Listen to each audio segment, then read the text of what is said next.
It's winter, and you can now get almost anything you need for the coldest months of the year delivered with Uber Eats. What do we mean by almost? Well, you can't get a ski slope delivered, but you can get dish soap delivered. Sunshine, that's a no. But a bottle of wine, that's a yes. A snow angel, sorry, no. But angel hair pasta, Uber Eats can definitely get you that. Get almost anything delivered with Uber Eats. Order now. Alcohol and select markets. Product availability may vary by region. See app for details.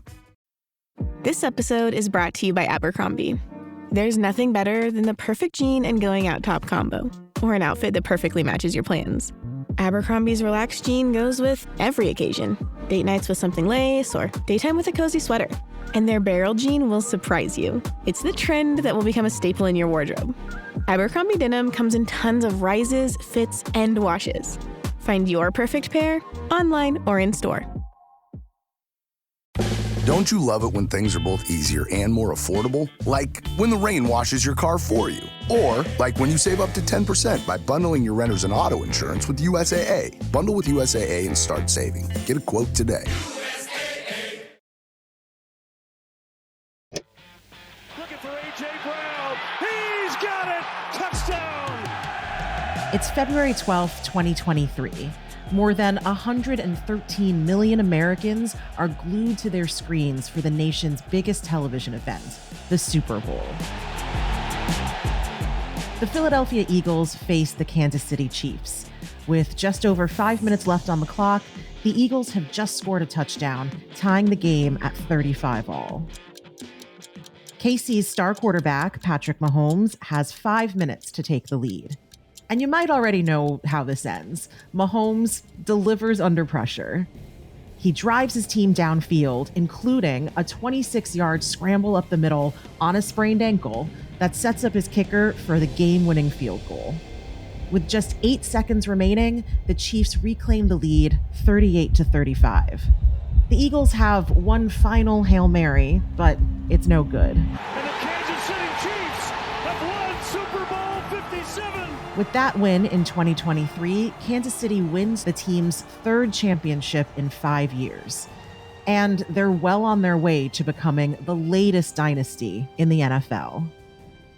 Fast forward to this year, and the Chiefs are looking ready to do it all again with a shot to win their third Super Bowl in a row. Although that game has yet to happen as of the time of this recording, lucky you, by the time this episode gets out, you, the listener, will already know who won.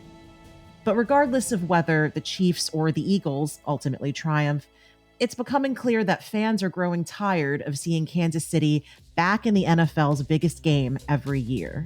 Chances are, if you're not from Philly or KC, you're likely to have a strong opinion about one of these teams.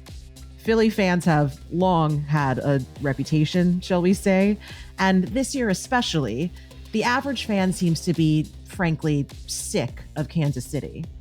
The attitude towards the Chiefs raises a fascinating question.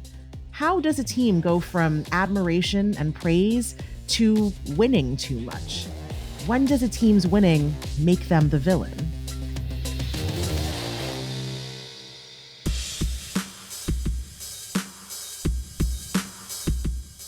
Hey everyone, it's Kavitha Davidson, and welcome back to Sportly. Today, in honor of Super Bowl 59, we're taking a look at the newest NFL dynasty that has caught the ire of football fans across America. Super Bowl 59 took place on Sunday between the Philadelphia Eagles and the Kansas City Chiefs at the Caesars Superdome in New Orleans. The halftime show was headlined by Kendrick Lamar, taking his victory lap after last weekend's Grammy sweep before kicking off his national tour. Hurricane Katrina got barely a mention 20 years later, despite the extremely visible role that the Superdome played during that disaster. Most noteworthy of all, the game was a rematch of the Super Bowl 2 years prior, the one that you heard at the start of this episode. But again, not everyone was excited to see the Chiefs and the Eagles back in the big game. And can we really blame them? We've seen these two teams in the Super Bowl a lot as of late. Heading into Sunday, it's the Eagles' third Super Bowl appearance in the last decade. As for Kansas City, it's their fifth Super Bowl in the last 6 years.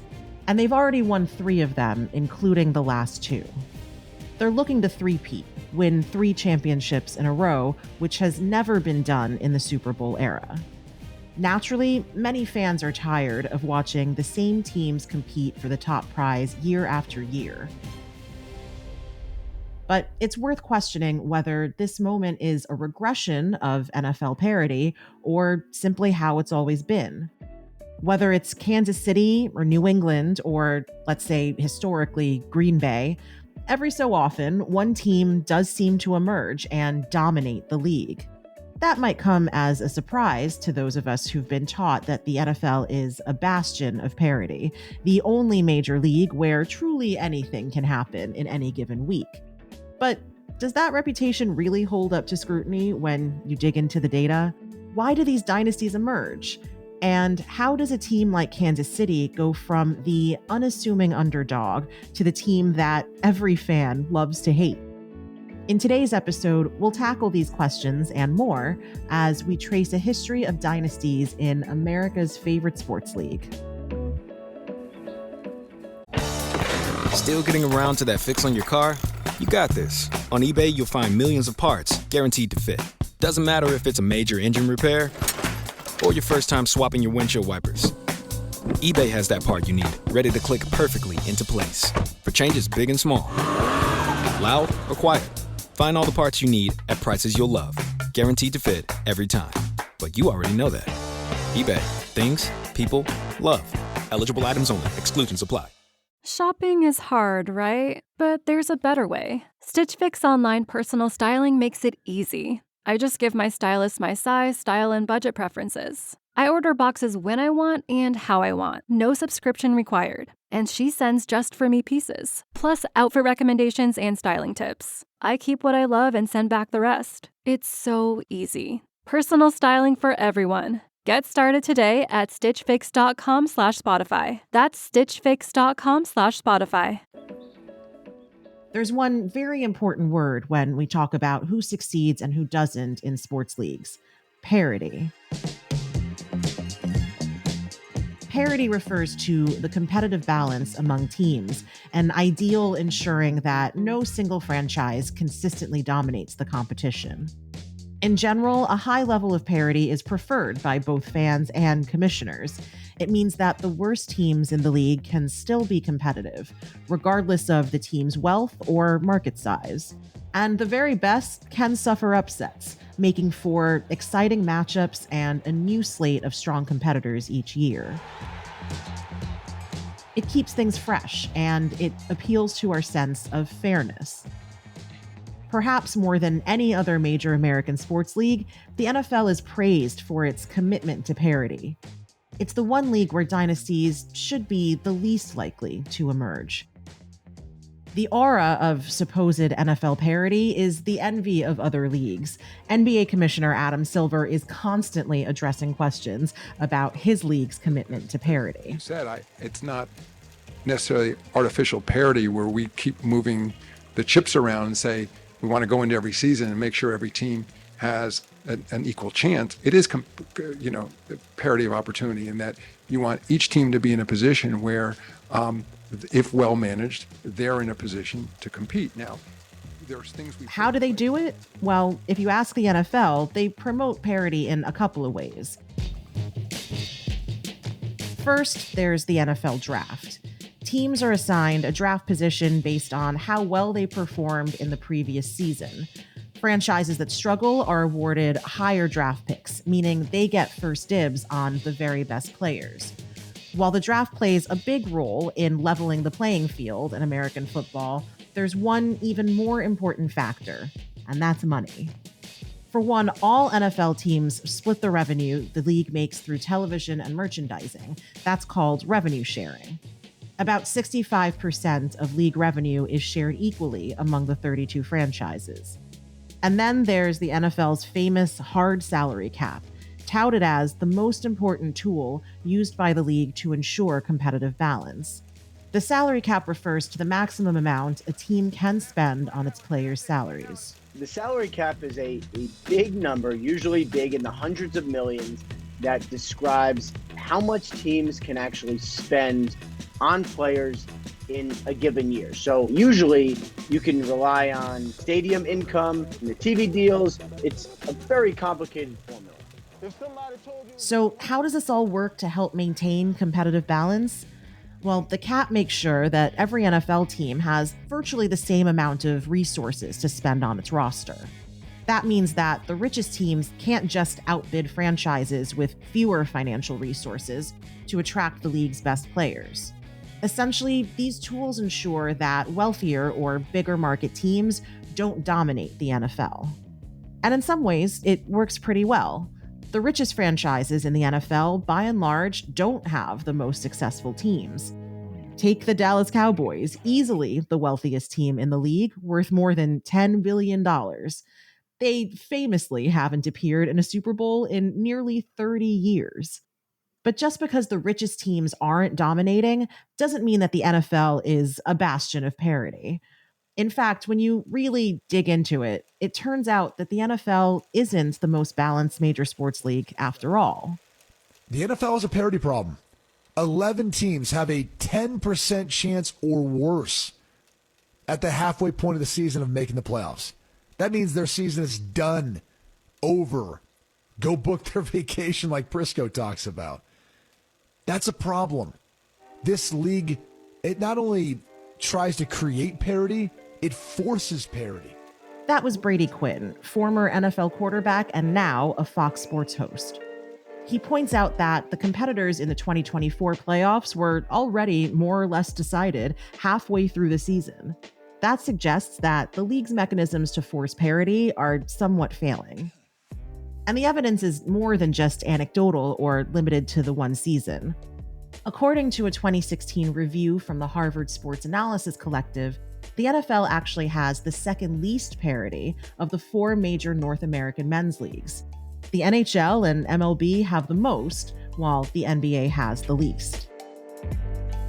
For the past 10 years, renowned baseball writer Jason Stark has consistently put out a column comparing parity in the NFL to MLB. It's a column I frankly look forward to every year. He points out that the NFL has had far more teams win back-to-back championships than Major League Baseball. In his most recent column this year, he notes that teams quarterbacked by Mahomes, Tom Brady, or Peyton Manning have appeared in 12 of the last 14 Super Bowls. While these points might cut against conventional wisdom about the NFL and its supposed parity, it starts to make more sense when we think about the teams that have evoked the strongest feelings in fans over the years. For longtime NFL fans, or even casual spectators, one team might come to mind: the New England Patriots. Dubbed the NFL's evil empire by the New York Times, the New England Patriots dominated the league for 2 decades. Sure, there were plenty of upsets to be had during their reign. Shout out to my New York Football Giants. But between 2000 and 2020, the Patriots appeared in just about half of all the Super Bowls played. Led by Tom Brady, the winningest quarterback in NFL history, and head coach Bill Belichick, an undisputed football genius with the personality of cardboard, it's fair to say that throughout this period of dominance, the Patriots absolutely agitated NFL fans outside of New England. Between their 6 Super Bowl wins and various controversies, the Patriots became the team everyone loved to hate. Controversies like the infamous Spygate in 2007, when the Patriots were caught videotaping their opponents' coaching staffs to capture their signals.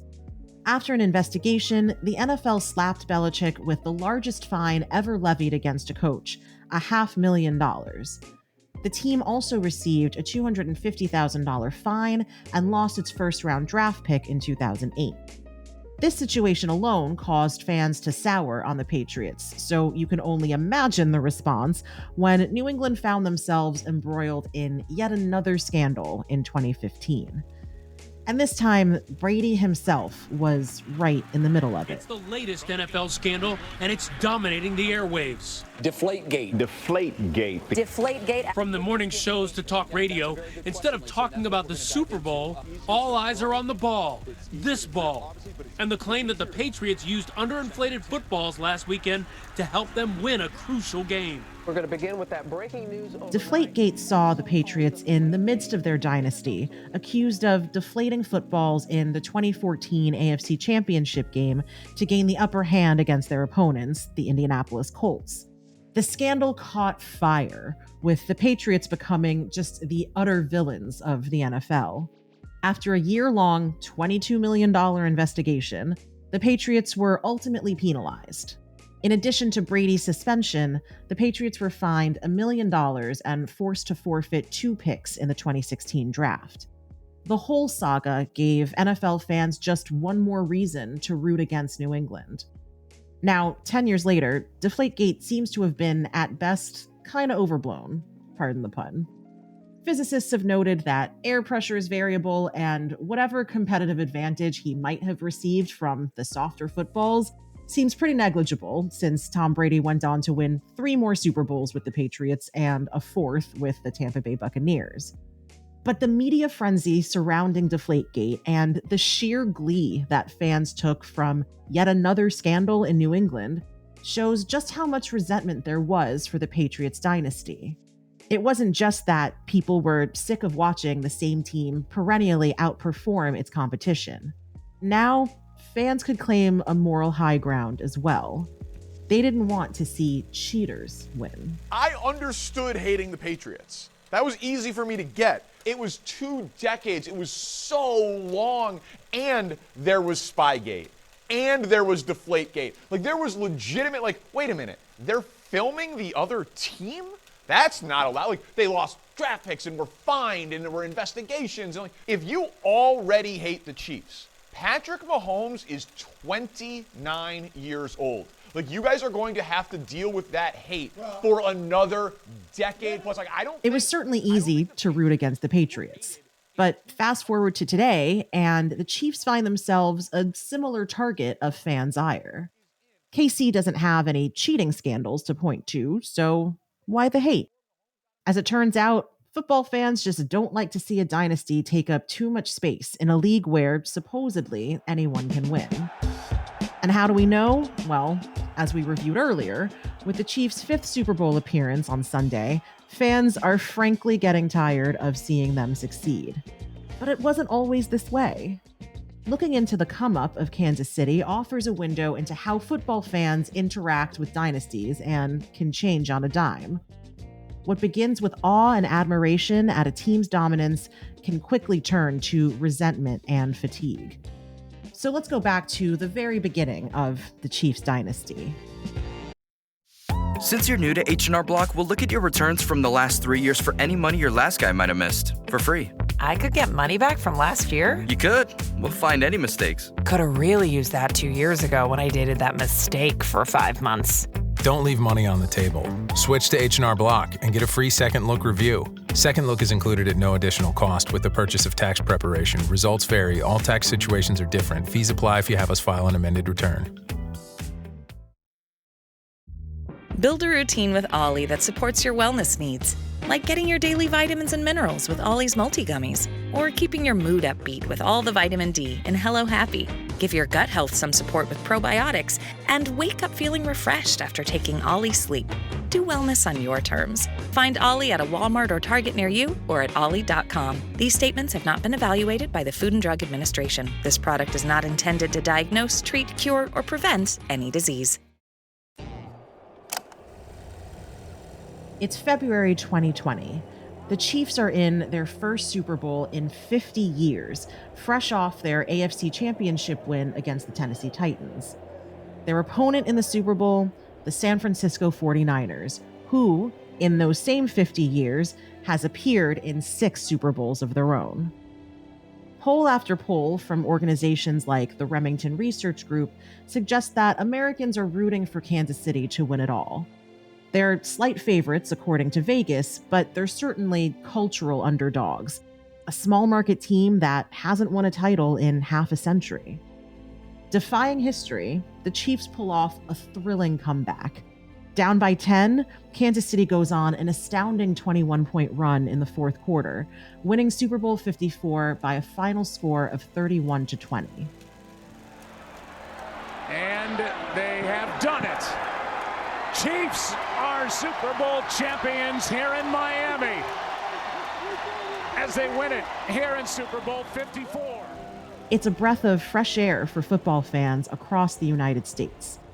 The Chiefs seem to offer a strong contrast to the outgoing Patriots dynasty, where the Patriots feel overpowering and lacking in personality and rigidly Northeastern. The Chiefs feel wholesome and homegrown with an aw shucks Midwestern appeal. New faces like Mahomes and tight end Travis Kelce win the favor of fans across America as Mahomes' jersey becomes the NFL's bestseller. I was at that Super Bowl in Miami, and I can absolutely tell you that it wasn't just Kansas City fans who were cheering their win inside Hard Rock Stadium. But flash forward to today, and fans are singing a different tune. After the Chiefs' win against the Buffalo Bills in the AFC Championship sent them to yet another Super Bowl, scorn for the team seemed to be at an all-time high. One article from USA Today hails the Chiefs as America's new most hated team.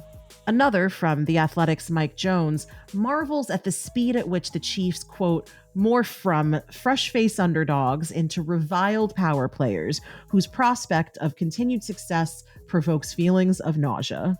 To put it plainly, fans are over Kansas City.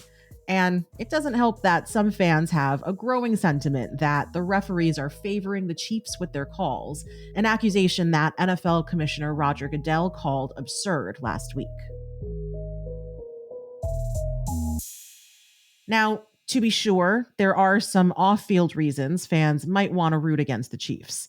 They have, frankly, a long history of signing or drafting players credibly accused of domestic violence, like Tyreek Hill, who was integral to the Chiefs' first Super Bowl win in 2020, and Kareem Hunt, who was released by the team in 2018 after a video surfaced of him pushing a woman to the ground and kicking her, but he was brought back this season.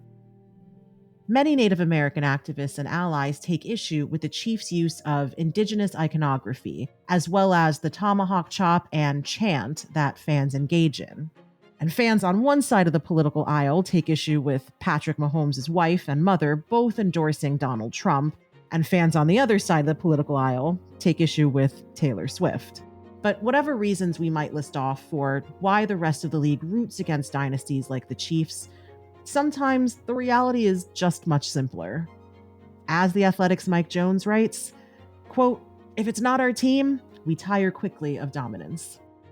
No two franchises make that case more clearly than New England and Kansas City, who have collectively appeared in 14 of the last 24 Super Bowls, and who swiftly transformed into the NFL's public enemy number one.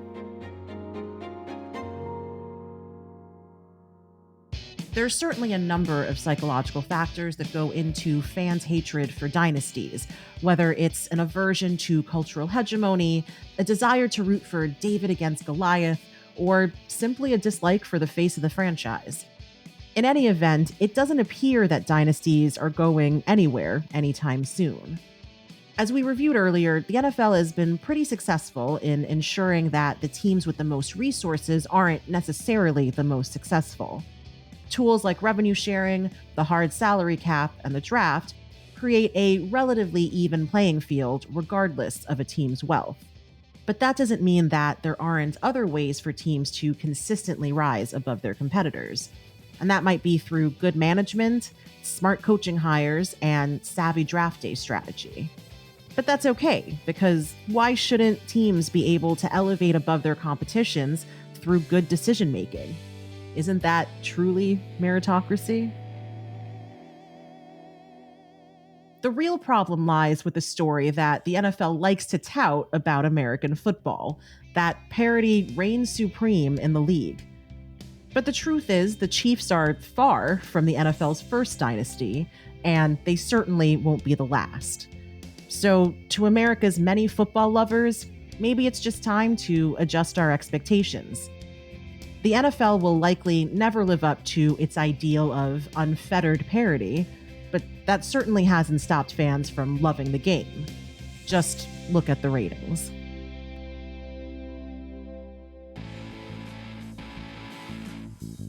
Thanks for tuning into Sportly. We'll be back with a new episode of Sportly next week. Sportly is an Immigrantly Media production. This episode was produced by Sadia Khan and Shay Yu, written by Nicholas Black, Shay Yu, and me, Kavitha Davidson. Research and fact-checking by Suhasini Patni. Our sound designer and editor is Paroma Chakravarti. Our theme music was created by Simon Hutchinson. Other music by Epidemic Sound. Tune back in next week for more Sportly.